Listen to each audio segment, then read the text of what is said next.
Pacific Aire, you've provided an incredible work-life balance to not just your employees, but your managers as well. Talk to me about what has pushed you or driven you to provide such an incredible work-life balance for your employees. Personal experience. I realize, like I mentioned a little bit before, if you keep that balance, your performance is much better. If you're always working and always stressed and always thinking about the next thing and you're not getting that recharging, you don't perform as well. So since I learned that personally, I wanted to project that off to my team, to give them some guidance in my own experience. And it's true. And I know people appreciate that, and they come to me all the time and just talk about things that have happened in their lives and the things they focus on. And I encourage them to do more of that because... Hey.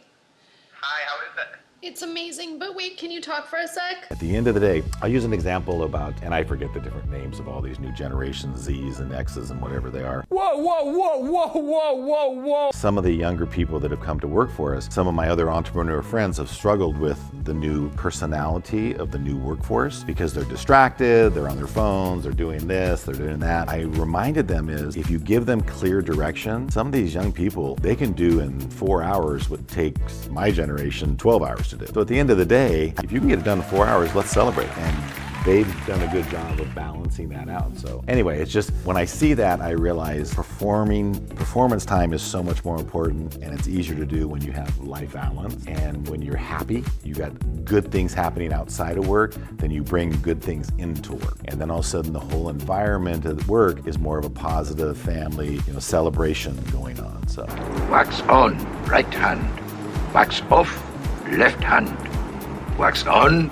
And that falls directly in line with your recruiting strategies over the years. Is you talked a little bit about your ability to train and develop any employee in any portion of the business, but especially your field employees that require the most technical skills. What you've done in terms of recruiting is you've searched for those people that bring vast different experiences into the business. Walk me through a little bit about how you've recruited those people. Yeah, we're super blessed in the fact that we've invested the time and the money to build trainers and labs and a process so that we now have the luxury to hire the person. We don't need their credentials. We want the person that fits our goal as far as the company, that has compassion for people, that care about their customers, that are customer service based, that have potential. And we get these great people and we can teach them the technical side. We can teach them. It's the same with our managers. All of my managers have worked up in the industry. Person that does that, but now you have been promoted.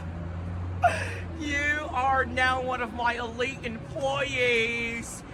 You missed some trash over there, honey. Because they're such great people, they aren't shoehorned into becoming a technician or an installer or a call center or a dispatch. They're not shoehorned into it because they're just great people, and all we're doing is taking them on a journey of training. They get through one level, it's like, okay, now it's time to go to the next level, the next level. All of our managers have worked their way up, and that helps create a great empathy because if a person's done the job, they're a lot more empathetic to their team because they understand what it's like. They understand what it's like to have a late night or to have a tough day or have something they can't fix.